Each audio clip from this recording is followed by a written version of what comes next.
Isa lang ho ang sasabihin ko, ladies and gentlemen, Mr. President, fellow Filipinos, in the Department of Transportation, we delivered. Thank you very much.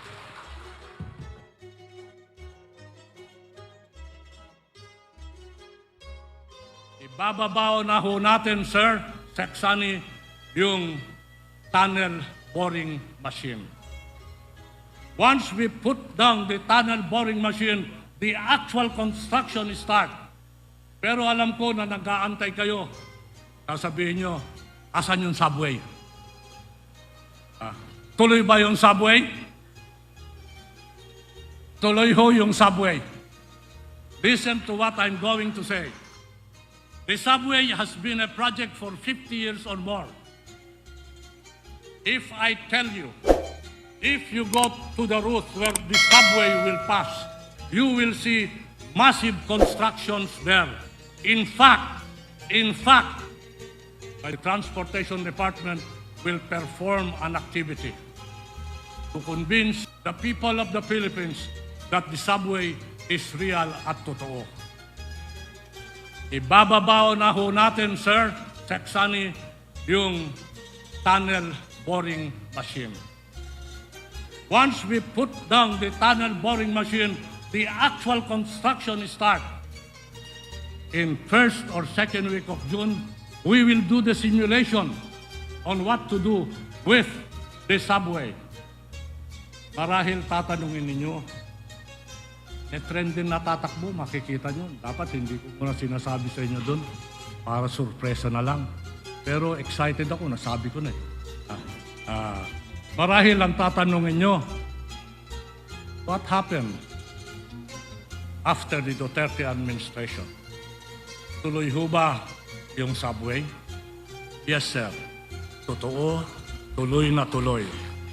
Let me impress to you 3 reasons why this subway is totoo, tama at tuloy-tuloy. Reason number 1, the funds are in place.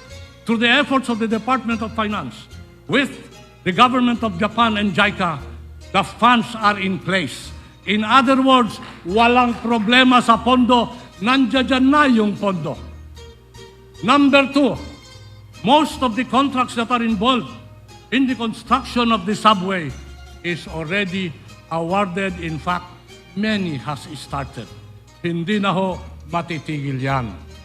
Pangatlong dahilan, yung right of way na umpisahan na, naayos na, kakasundo na. Kung meron ng pondo, kung gawa na yung kontrata at meron ng right of way, sabihin mo sa akin, Secretary Charlie Galvez, paano pa hihinto yan? Tuloy na ho ang subway.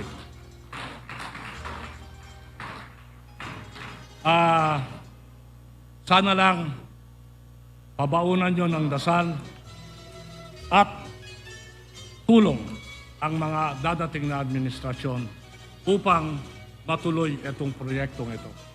Huwag niyong pabaunan ng agam-agam, huwag niyong pabaunan ng duda, pabaunan niyo ng tiwala, pagkat sabi ko, sa katatlong kadahilanan, tuloy ang subway. Nung nag-umpisa ho kami, maalala nyo, tatas na naman siya, ayaw ko nga. Yung common station. Remember the common station? That was a major problem when the Duterte administration got in. Nag-aaway-aaway yung mga taipans. Napagkasundo-sundo yan. So, nag-agree na kung saan nilalagay. May kaso pa sa Korte Suprema yan. Tinanggal yung kaso ng compromise agreement. Lahat ho yan, away-away. Kung sabihin ko sa inyo, target ho namin na yung common station will be operational, partly operational by 2022 this year. Ito ho yung mga bagay-bagay na mga nagawa. Gusto niyong pakinggan? May oras pa ba ako yung PNR, yung papunta sa Clark? Yung PNR, matatapos ho yan, sir, ma'am. Promise. If the new administration will follow the timeline and the strategy we have formulated, this Clark railways will be operational by 2026. 2025 thereabout, target pa rin yun. 2026, baka pwede na. Napakaganda ho ito. Magkakaroon ng connectivity ang ating relays. Maganda ho talaga ito. Gusto nyo yung Bicol International Airport? Bicol... kung sabihin ko sa iyo, I can start anytime now. San Pablo, Lucena, Candelaria, anytime now. Operational yan after a hiatus of more than 5 years. And this Lucena, Candelaria, San Pablo will be an integral part in doing and finalizing the Bicol Express. Manggagaling ho yan, connectivity sa Makati, papuntang Alabang, Calamba, and then co-connect dyan. Ito ho, buo ang Bicol Railways. Ang Bicol, napakaswerte. Meron ng international airport, meron pang Bicol Express. Hindi ba panalo? Let me just say one thing while I stated that. It goes to show that the economic program, infrastructure program of President Duterte is not bounded by political color. Alam ho natin kung ano yung Bicol. Pero ngayon ho, naririnig at naririnig ninyo na sa Bicol, nandiyan yung international airport at nandiyan yung relays, gagawin at bubuin sa termino ng ating presidente. This is an economic program that is not colored with any political affiliation. Mindanao Railways, partial operation 2025. Iiwan na po natin sa dadating na administrasyon yan. Meron na ho tayong tinatawag na right-of-way mobilization program. Dapat ituloy lang ho yan. Okay ho yan. And so, kung makikita ninyo, meron ba tayong mapa dito? Yung mapa kanina sa aviation. Can you show the map of the Philippines sa aviation? Yung pula, yan ho yung mga merong bagong airport at merong bagong projects. Makikita nyo na halos lahat sa Republika ng Pilipinas ay may improvement sa aviation. Hindi ba maganda? Hindi ba magaling? Hindi ba panalo si Duterte? Palakpakan nyo naman si Duterte. We have touched on aviation, we have touched on rails. Let's revisit maritime. Earlier I mentioned, eto na, nawawala na. Earlier I mentioned that we are an archipelago. Alam niyo ba, mahigit 500, yes sir, 500 projects ang nagawa sa maritime. 500 projects in barely 6 years. Big projects, commercial ports, leisure ports, community ports. Of the more than 500 projects, half of that was done by DOTR and funded by DOTR. Ito ho yung mga community projects, mga leisure ports. Half of that was funded and performed and completed by PPA, some by the other attached agencies. Ano naman po yung mga puertong nagawa natin dito sa maritime? Nandiyan ho yung sa Lumage. Akala ko pabababayin na ako eh. I'm okay. Yung sa Lumage. Ito, cruise port ito sa norte. Wala kayong naririnig na norte kanina except for Bigan. Di sa Lumage, may puerto ho tayo dyan, cruise port. Actually, nag-umpisa ng cruise port dyan pre-pandemic. Natigil lang dahil sa pandemic. Ito, natayo ho yan. Married with Salumage is another cruise port at Ilocos Norte. Ito ho, dalawa.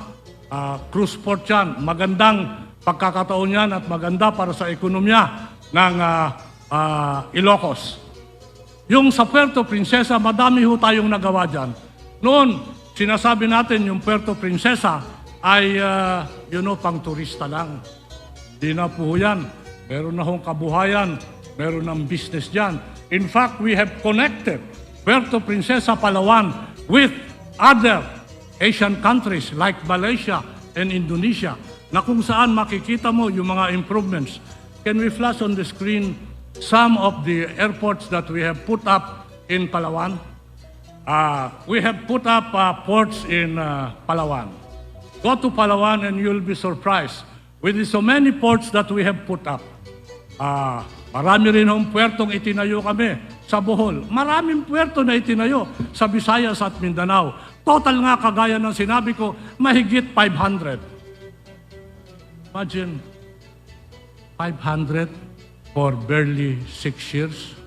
Noon, 12 taon. Baka 5 lang ang nagawa eh. Tayo, 6 na taon. 500 mahigit. Siguro dapat lang palakpakan yung economic team saka yung build.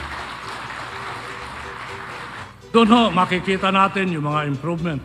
At saka, emphasize ko lang, kasi I don't like to take much of time of the other speakers. I have taken enough already. Kunti na lang. Let me just state that it is only at the time of the Duterte administration that we have passenger terminal ports whose passenger capacity is 3,000, 3,500, 4,000.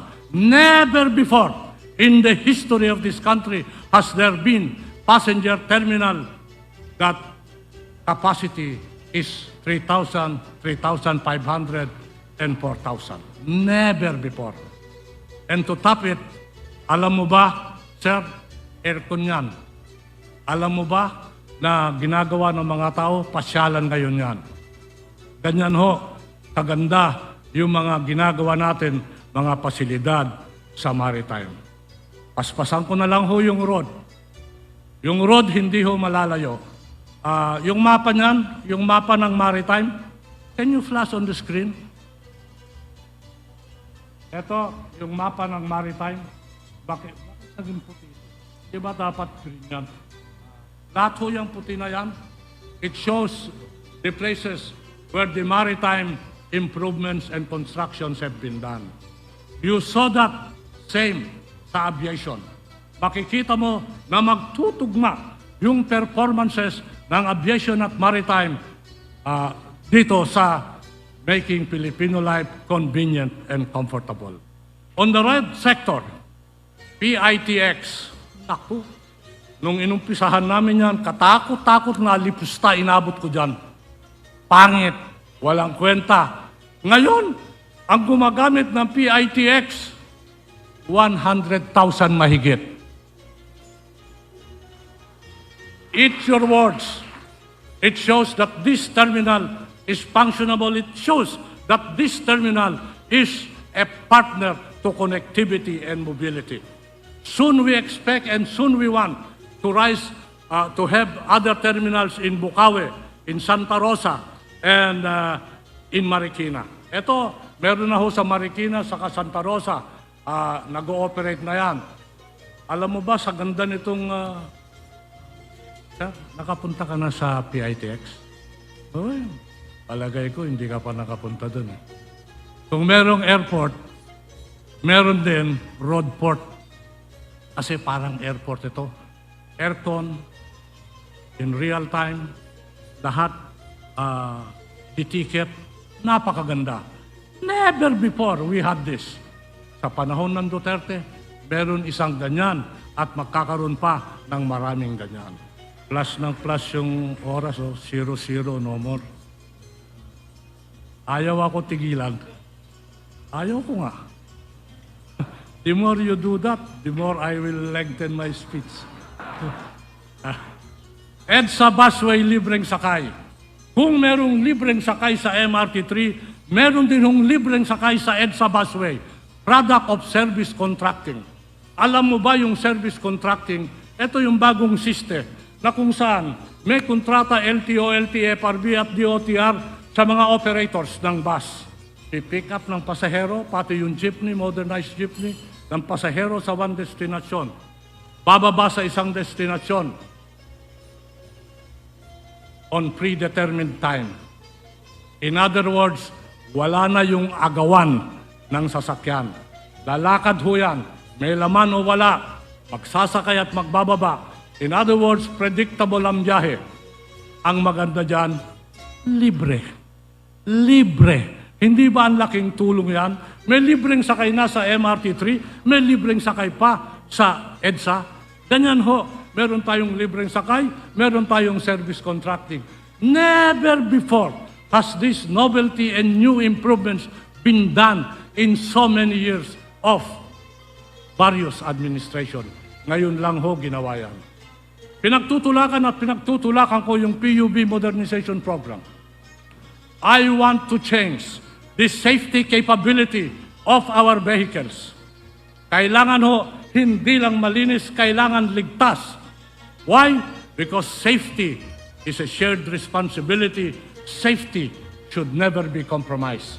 Kaya nga ba, dapat inumpisahan ko yung modernization program, nagsusumamo ako sa bagong administrasyon na ituloy niyo po yung tinatawag na modernization program pagkat yan ho ang susi ng kaligtasan ng ating mga mamamayan sa kanilang pagbiyahe.